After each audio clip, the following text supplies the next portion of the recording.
we just want to offer great golf and then connect people. I want people to come to Kawonu, meet somebody new. Maybe they strengthen an existing relationship, but they also establish a new one.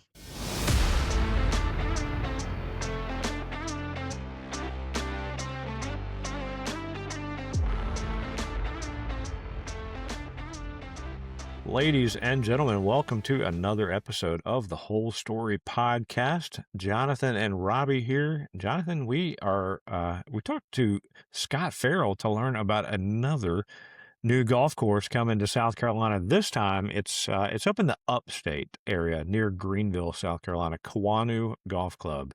What'd you think about this conversation? I've never played golf in the upstate. I've only played a little bit of golf in the upstate, and I live in South Carolina.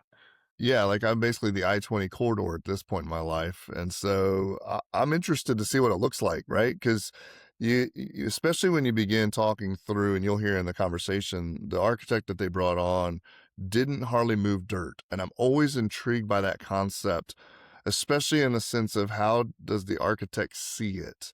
Right? They had one property, they looked at another one. And so if you can find that like just pure piece of property that gives you that space and place, I think it'd be fantastic to go to the upstate and see what that looks like.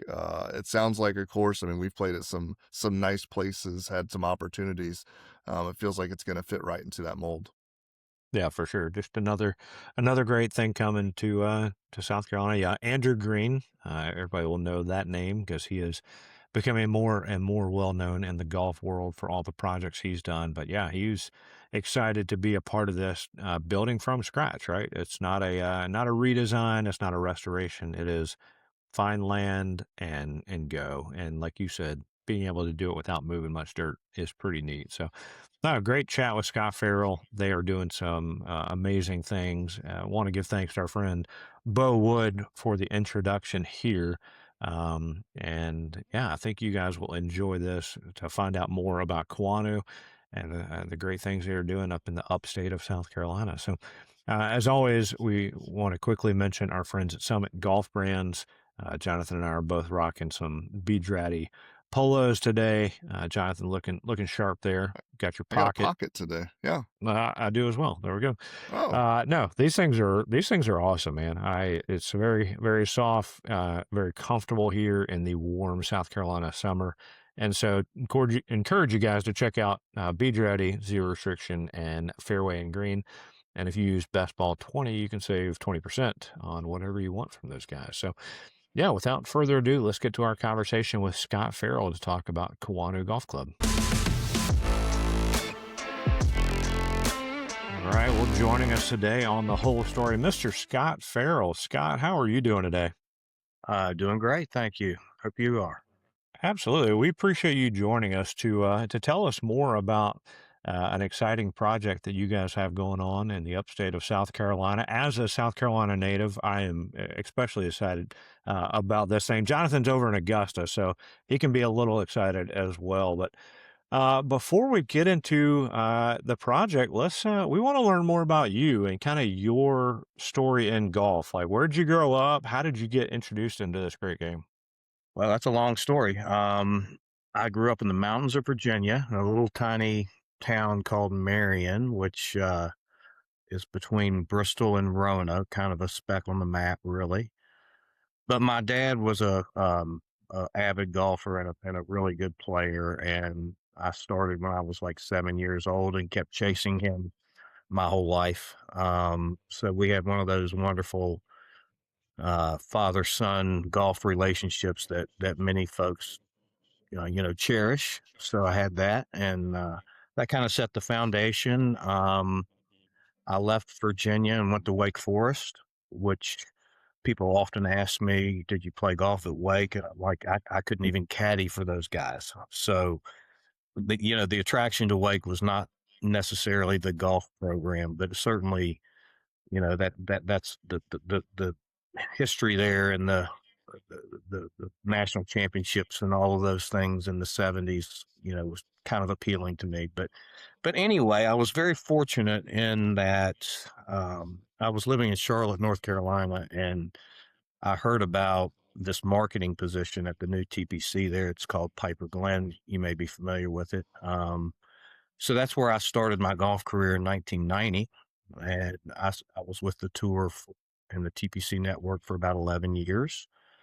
I met Gary Player through that time and spent some time with him and his family. And he called and asked me to run his golf course design business. And neat story, we were doing a project in Dallas, and I was in Dallas on 9/11, and this obviously in '01, and I'll never forget. I put my acceptance letter on a fax machine, believe it or not, back in 2001, and hit send and said, I'm going to take this job. And in 9/11 had just occurred. So it was a pretty, you know, the no balance on that, it was a very tumultuous time, but that's the day I accepted that job. And then I was with him for 15 years, which was a wonderful time in my life, traveled the world and really, saw some things I never thought I would really see. So now that kind of laid the framework for what we're doing today with Kawonu. So I've got a long history in golf. Well, if you're not watching this online, in your background, I see a hard hat and what looks to be a map of a golf course. Is that what you're working on now up there in the upstate? Yeah, that's Kawonu. That's the routing plan that Andrew Green did, and we had a member event. We called it a hard hat tour. That he led a walking tour of a couple of holes under construction. So we kind of, as a symbolic, gift, we gave these hard hats out to founder members and so forth. So yeah, that's a lot of what we're doing. Well, you traveling the world, right? I mean, Gary Player, you would think you'd be traveling the world. You've seen golf of all shapes and sizes, different types of courses, different types of, I guess, pieces of land, what land's made of and stuff, and where things are going. So, what kind of lessons along the way did you learn to help prepare you for something like Kawanu? Well, I think a lot of the times we were doing something with a residential community involved, and we had to, really work hard to route a golf course through different components of the project. But the times that we had a very, very much of a core golf course, where we didn't have to worry about real estate, that was valuable to me for this project, because that's what we're doing. It's a core golf only. We've got a few cottages, but we have no residential. And I think, I mean, we did golf courses in Bulgaria and Morocco and China, of course, and Abu Dhabi, and the opportunities that we had, to do a golf course without residential were very impactful for me. And this opportunity to do it here, it's a little bit unusual, because historically, golf courses are funded and driven by real estate development, and we've changed that model, and we've had a lot of success with this golf only concept. Fortunately, Greenville and Abu Dhabi is pretty much the same place, so it can't be too difficult to figure one versus out the other, right? They are very different places, but What do you it was awesome learning different cultures and going through that travel around the world. what do you think it is about South Carolina that I mean, it feels like every time you turn around, there's another golf course coming into this state that I mean, it's hopping, and more people are trying to build. There's other groups trying to build more golf courses. Well, that's a really interesting question. I'm not sure I have the answer. I think the Aiken phenomenon is fascinating. I think what they've been able to do in Aiken is create a little destination, if you will, Yeah. where they're all kind of drawing attention to the same part of South Carolina. And I think that's worked in their favor. You know, a lot of people are looking at the Tree Farm or Old Barnwell or 21 Club, and those are all super exciting projects. But they're all destination type projects because, you know, they're not really near a metropolitan area of any sort. They're a little bit harder to get to, and that's part of the charm of that destination type project. And then you got a couple near Columbia that are a little bit of a different concept. But what we felt we had an opportunity to do was draw from Greenville. You know, we decided to create this hybrid type club where Greenville is the foundation. We're going to have about 2/3 of our members are going to come from Greenville, and then a third are going to be national. So rather than have a strictly national club like those others that I mentioned, we're going to have a very traditional local base. That's awesome. So, how did you how did you decide Greenville was the area? I'm always fascinated by when somebody's building a course, like how they find land. So, obviously, Greenville, for those that don't know, I'm in Columbia, and I tell people when people hear of South Carolina and they want to travel, they go to Greenville or Charleston or the beach. Columbia is kind of the last spot. So, Greenville, for those that don't know, has been booming for decades now. And so, how did y'all come about the actual land where you said this is going to be a great spot for what we want to build? Well, we were very lucky, quite frankly. I mean, I've lived in Greenville for 18 years, so I've you know, established a network. I heard about a couple of tracts of land, and really, the land is the hardest part. You know, to find 200 or 300 acres of contiguous land to do a golf course is not easy to do. Um, but I was fortunate in that I had a colleague who had a piece of property that was about 300 acres, and we started with that property. And it kind of fell in my lap, quite honestly. But as it turned out, we had some challenges around that property, but the buzz in Greenville was out that we were trying to do something. Okay. And I had a lot of people approach me about what we were doing and what the opportunity was. And luckily, another piece of property presented itself. And as it turned out, it was Andrew Green saw both sites. Okay. So, and I know we're going to get to Andrew Green at some point, but he, he kind of endorsed the first site, but when he saw the second site, you know, when he left that day, he goes, "You really need to buy this property." And he was super, super excited about what we got. But it's a good question because getting that piece of property obviously is the foundation, and it can be the hardest part. Well, Well, you mentioned Andrew Green, and I guess that can lead to the next part. You know, when he comes on, or I guess one, how did you settle on someone like Andrew Green? Andrew, for everybody out there, is a golf architect, has been blowing up, restored East Lake, and is doing a number of other projects.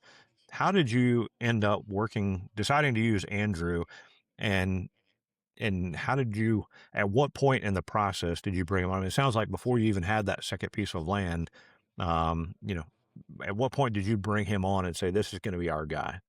Very, very early. And if we hadn't done that very, very early, I suspect we wouldn't have gotten him because he's gotten super busy, you know, since that time. That's probably been 2.5 years ago. And oddly enough, you know, I came out of that world, the golf course design world with Gary Player, but I had never heard of Andrew Green. And a colleague of mine said, "You need to talk to Andrew Green." I'm like, "Who's Andrew Green?" So I went to a podcast, and he was doing something at Congressional. I can't remember what podcast it was, but he really raised my eyebrow. I was like, "Wow, this guy's intelligent. He's thoughtful. He's obviously accomplished, certainly with all those renovations that you mentioned." So we got on the phone and we spent probably several hours on the phone talking about Greenville and his desire to do a from scratch project. So my timing was pretty good with him. He was kind of sticking his toe in the water to find the right opportunity to do something from scratch. And then as I said earlier, when he saw this second piece of property, he was all in, and he has been all in ever since.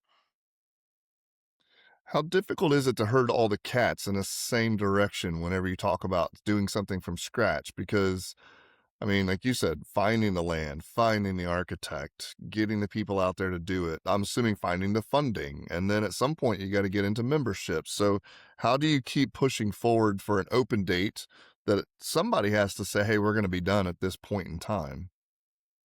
Well, I think you got to have, one person leading the charge. Um, but I was the type of personality that I liked everything to have a bow around it, and before I dive into something, everything has to be kind of in place. And I quickly learned that that was not going to work in a project like this.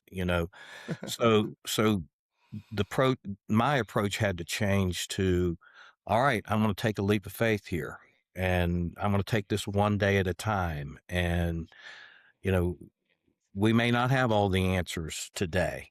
We may not even know what the membership plan looks like, but we've got a great piece of property. We've got a great market. We're building a great team.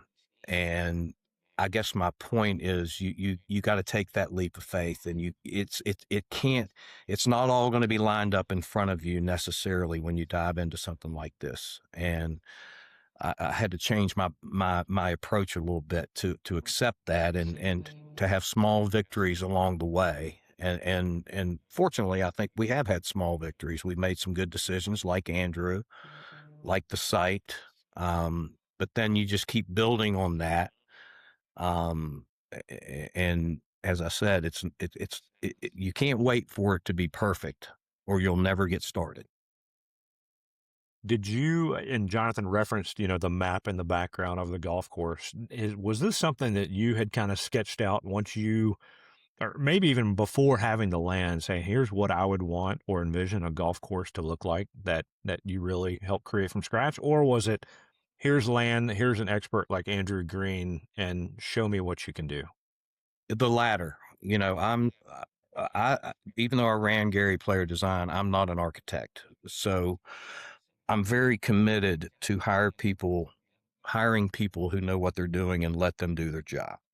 So I think from a conceptual standpoint, the golf only approach was established early on, but he had a blank canvas. I knew how talented he was, or I learned how talented he was. And the beautiful thing about it was he only did about 2 routing plans. I can remember Mm. days where we would do 15, 20 routing plans trying to get things right.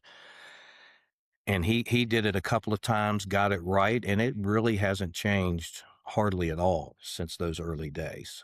But to answer your question, I think you've got to get talented people in on your team and let them do what they do. So we really have not interfered with Andrew at all.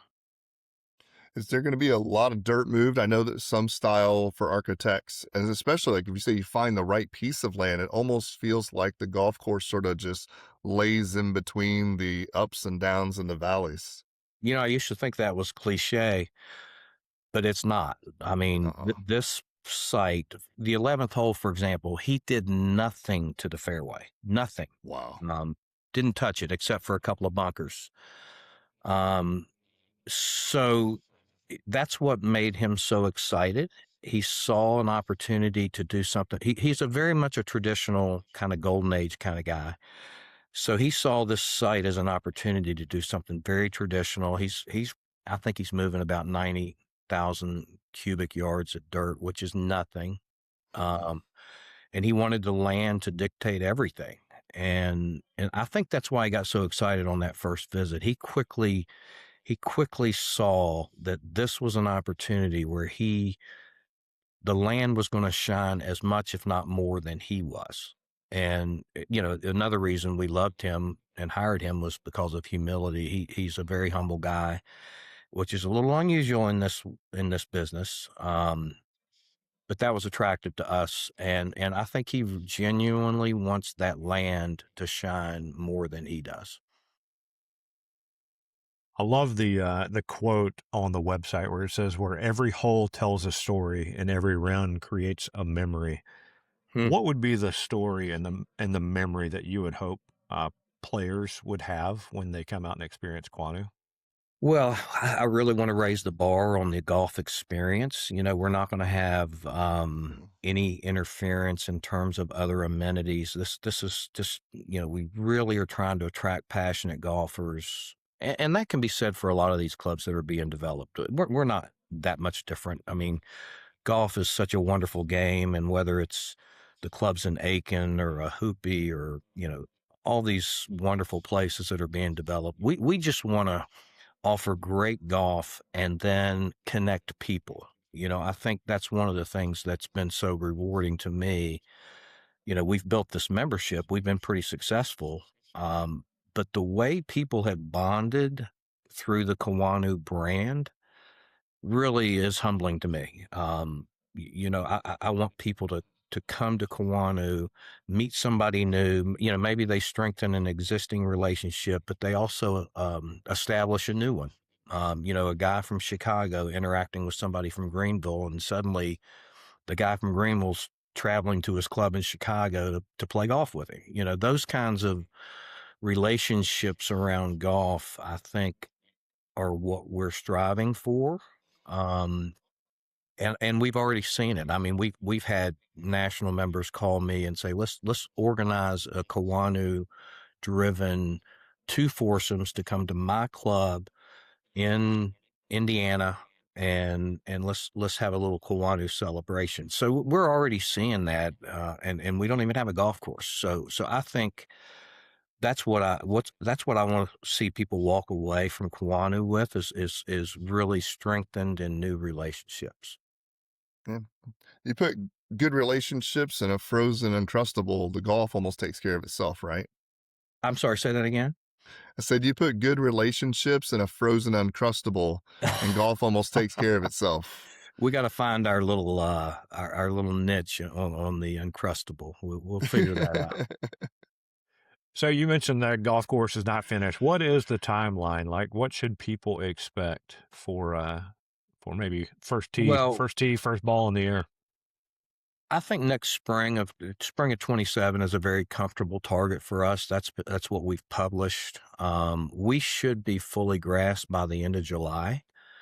Um, and I mentioned the 11th hole earlier. It's probably the first one we grassed. I was out there yesterday. I felt like I could tee it up and play it, So that hole in 45 days is going to be pretty much ready to go. But then of course you're staggering grassing. So, those holes that we grass in July are going to need August and September to grow in. And so the spring of 27, I think, is very comfortable for us. How has membership, membership growth been? Are you at the point where you want to be? Are you still looking for, I don't know, as founding members or just regular members at this point? Well, we closed our founder membership very quickly, which was a great sign of what was to come. But no, we're still, the best way to build a membership is through your existing members. So we're still asking members to refer new people to us. And so, yeah, we're actively inviting more people to get involved for sure. But we feel like we've been super successful selling the vision. We probably had a couple of hundred members before we even closed on the land, so that was satisfying. And but we're still actively recruiting. Very nice. Will this be a walking only course or carts be involved? We're going to have both. I want people to do what they want to do. I don't want to force somebody to do either. And I think the way that may shake out, time will tell. But the local members may be more prone to ride, and then the national member that's looking for that destination experience may want a caddy, or we may require four caddies in some cases. But we're gonna We're not trying to impose one or the other. Very nice. Well, I know you mentioned Andrew and obviously yourself, but this takes a team to build, right? This takes a group that's going to come together to do all the different kind of things to make the experience, like you talk about, to make that what membership and their guests are going to come to enjoy, and then go tell everybody about when they buy the merch with the logo on it, to go brag to their friends that, hey, I got to experience this place. So how has that been building out the team? Well, the first thing we did after Andrew, we got the project to a point where we were going to start construction. We hired a director of agronomy named David Barrett. He came from Congaree, and he had a stint at Pine Valley and Diamond Creek. So we felt, okay, we got to get the best guy we can find in that critical position, because the presentation and the condition of the golf course, as you both know, is a big part of the experience.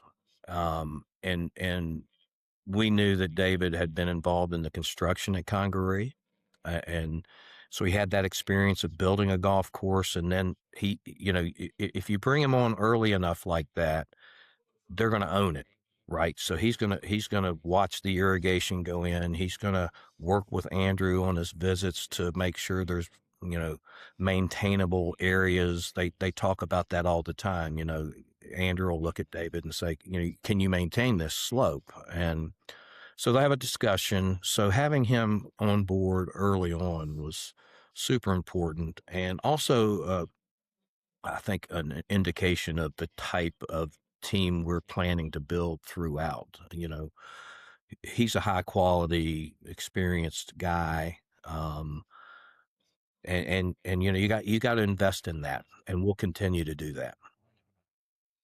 With this being a private club, will there be opportunities for the public to come play similar to what the courses down here in the, I guess, middle of the state is doing, or is it going to be solely a member guest situation? We're headed towards a member guest situation. Yeah. What does it look like for professional? Have you hired your PGA pro yet, Well, we've been or interviewing. director of golf? Yeah, I would consider it a director of golf. And we've had some interviews that have been amazing. It's going to be a very difficult decision. We've got some candidates that, frankly, have come to us, and their stance and their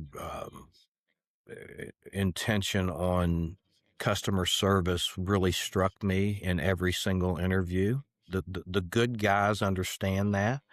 What's the arrival experience like? What's the departure experience like? How many times you get touched in between?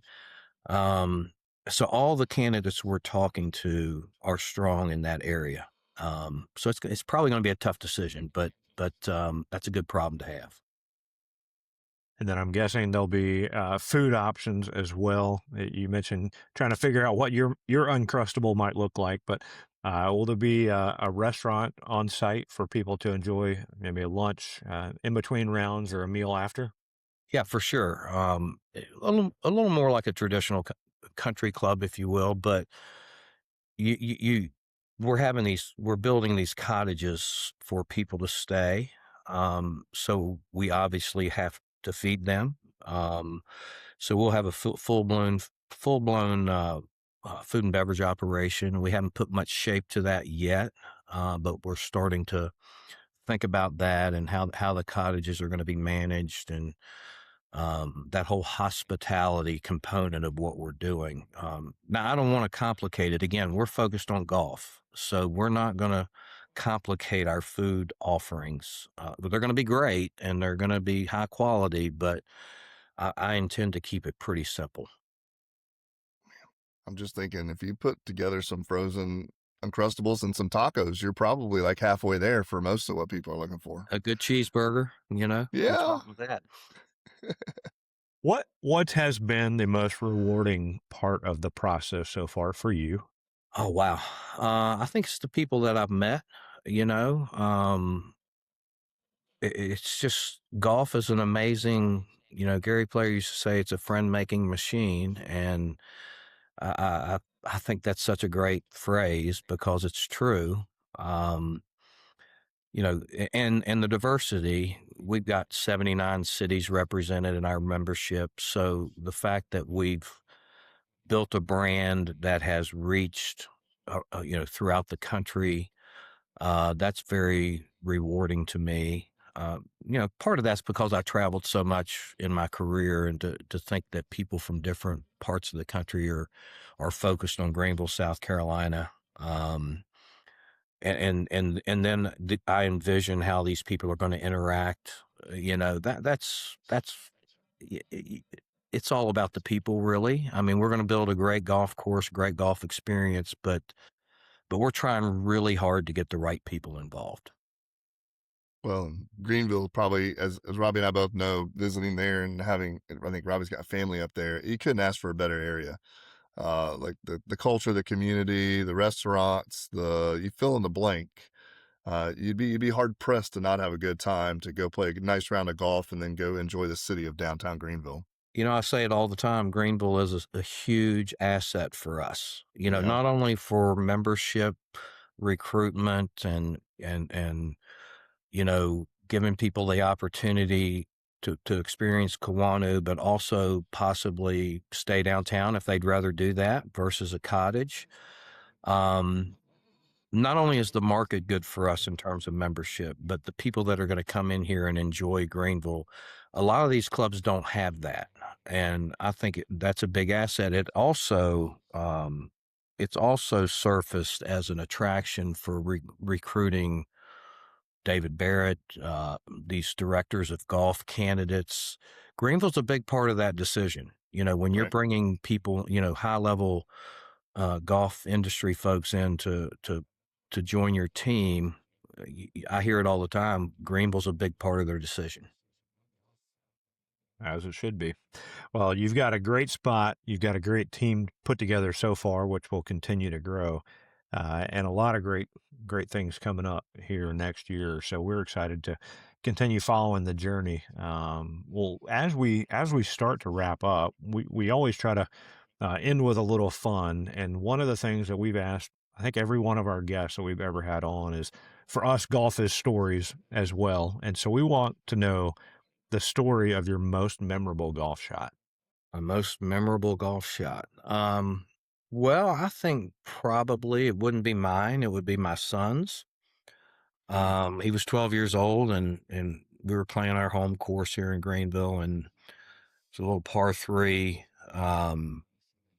where the pin was tucked behind a bunker, and he's 12 years old. He's hitting from the ladies' tee. He's got like 125. He hits a 6-iron, and he hit the balls in the air, and he goes, "Daddy, that looks really good."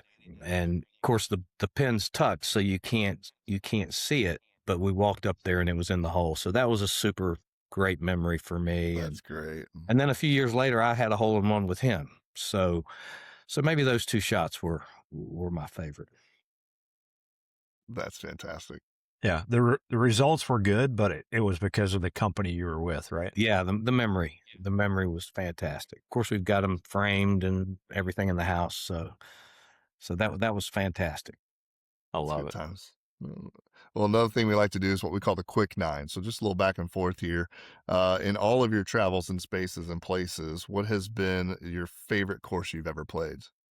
Well, this might surprise you. I mean, I probably should give more than one answer. I have played Augusta, which stands alone, really. But I worked at the Tour, and I was at Sawgrass for a period of time, and I think the TPC at Sawgrass is one of the most interesting, coolest golf courses. And what we're doing at Kawonu is completely opposite. Okay, so note that we're not moving any dirt, and Pete Dye really he manufactured the TPC at Sawgrass, but I just always thought that every single hole had tremendous character from number 1 to number 18. And of course, attending that tournament is super good. So I love that golf course. I've always enjoyed that golf course. And then again, kind of on the other side of the coin, Marion, the East Course at Marion. I love those northeastern golf course feels, and Philadelphia has so many good ones. And I feel like that's closer to what we're doing at Kawonu, a little more traditional Northeast style. The next tee is really close to the previous green. And so, that, I know those are two ends of the spectrum, but those two do stand out to me. Very nice. Well, you are making a bucket list course that everybody will want to come play at some point, whether as a member themselves or as a guest of a member. Do you still have, or what course would be at the top of your bucket list? I've never done Long Island. They're going to Shinnecock in a couple of weeks. So all of those courses would be at the top of my bucket list. It's really odd that I haven't done that. I've done a lot of good things, fortunately. But I've never played Maidstone or Shinnecock or National. I think that would be at the top. Yeah. All right. What is your favorite course that no one knows about? There's a place called Gulf Mills in Philadelphia. You heard of that one? Mm-mm. I have not. Okay. There you go. Put it on your list. It's a hidden gem. But it's not really well known. I think that that one stands out. Okay. Who would be in a dream foursome? Wow. That's interesting. I'll tell you, we've got 8 current and former PGA Tour players who have joined Kawonu, and they actually paid for their memberships, which I'm happy to say. And Jacob Bridgman is one that has kind of emerged this year. And I have played with him, thankfully, but he's just such a great young man. And I'd put him in there probably. Maybe my dad, of course, of course, I've played with him thousands of times, but that would be fun to bring him back. And I don't know, Gary Player. Why not? Why not? Good choices. All right. What is in all your travels, what has been your favorite snack at the turn? I think at Mountaintop, which is not far from here, they do these shrimp tacos or something. They do a phenomenal job of giving you a kind of a great little experience at the halfway house. And then the sliders at Wade Hampton are super good. Man, That's my it's love language. lunchtime when we're recording this, and Right. Yeah. I'm starving. Makes us hungry. Well, you guys have a great logo, but we want to know, what is your favorite golf course logo? Maybe Seminole. I love that logo. Very cool. Very classic. Mm-hmm. Yep. What has been your favorite pro shop purchase? Oh, believe it or not, I've got a little T-shirt from a hoopy. And I'm not really a T-shirt kind of guy. You may be able to tell that, but it's got the Vidalia Onion logo on the front, and it's such a comfortable. You can work out in it, or you can relax in it. I don't know why that jumped in my head, but it did. A good T-shirt from a golf course is hard to beat, because you can wear it around, and it's kind of the badge of honor, right? The logo. That's right. All right. What is one thing golfers should do? Take their hats off when they go inside. All right. Last one. Finish this sentence. The best part of golf is relationships. Love it. Scott, this has been an honor just to meet you and learn more about you, what you are doing there at Kawonu, you and the team. Tell everybody where they can find out more information. Well, it's KAWONU, and it's KawonuGolfClub.com. We've got a ton of good information on our website for sure.